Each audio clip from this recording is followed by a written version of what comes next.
Fala galera do Tab ligada na final da Libertadores. O dia tão esperado chegou. É a final da Libertadores 2023 com Maracanã completamente lotado. Agora é a hora de buscar a melhor estratégia, e Fluminense e Boca Juniors têm propostas de jogo bem diferentes para essa decisão. O Fluminense prefere muito mais chegar em conjunto, com o modelo baseado pelo Diniz em manter a bola entre os pés. E o Boca Juniors conta com a performance do talento individual, de atletas como Cavani, Valentim Barco e Merentiel. E temos mais tensão envolvida pelos números, afinal o Flusão busca sua primeira conquista, e ainda por cima dentro do seu campo, com Remancano brigando pelo posto de Rei das Américas, enquanto o Boca quer se igualar ao Independiente como maior campeão, com 7 títulos da Libertadores, mesmo que os chineses não sejam tão temidos como antes. O Boca é sempre o Boca e deve ser respeitado, mas vive um jejum de vitórias contra brasileiros. Há 9 jogos que o Boca Juniors não vence um brasileiro no tempo regulamentar. De 2021 até 2023, encarou Santos, Atlético Mineiro, Corinthians e Palmeiras, e empatou 7 jogos e perdeu 2.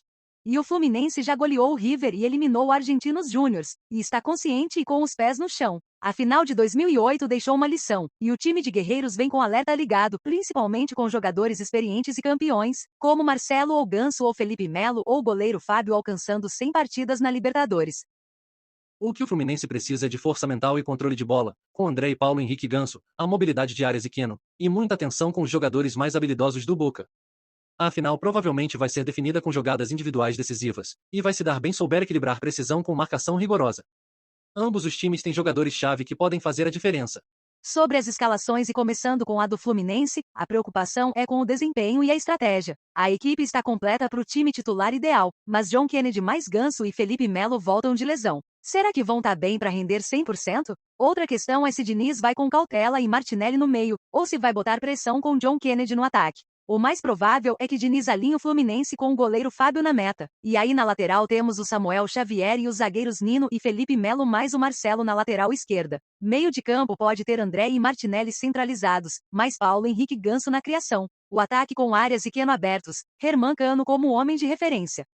No Boca Juniors, o técnico Jorge Almiron tem que lidar com a suspensão do experiente defensor Marcos Rojo pela expulsão durante a semifinal.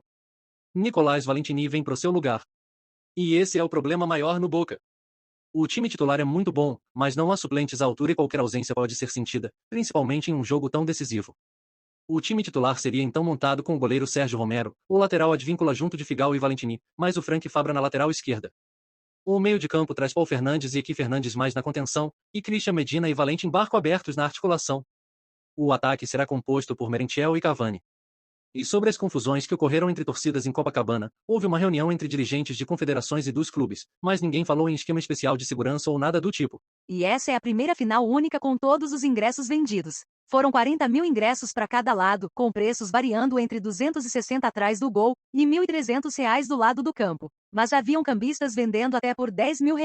No histórico temos um jogo não oficial com vitória do Boca e 6 partidas oficiais, todas pela Libertadores. São 2 vitórias do Fluminense, mais 2 vitórias do Boca e 2 empates. O tira-tema então é essa final desse sábado, às 5 horas da tarde e onde assistir ao vivo, vocês já sabem, na Globo ou ESPN pela TV e pelo Globoplay ou Star Plus no streaming.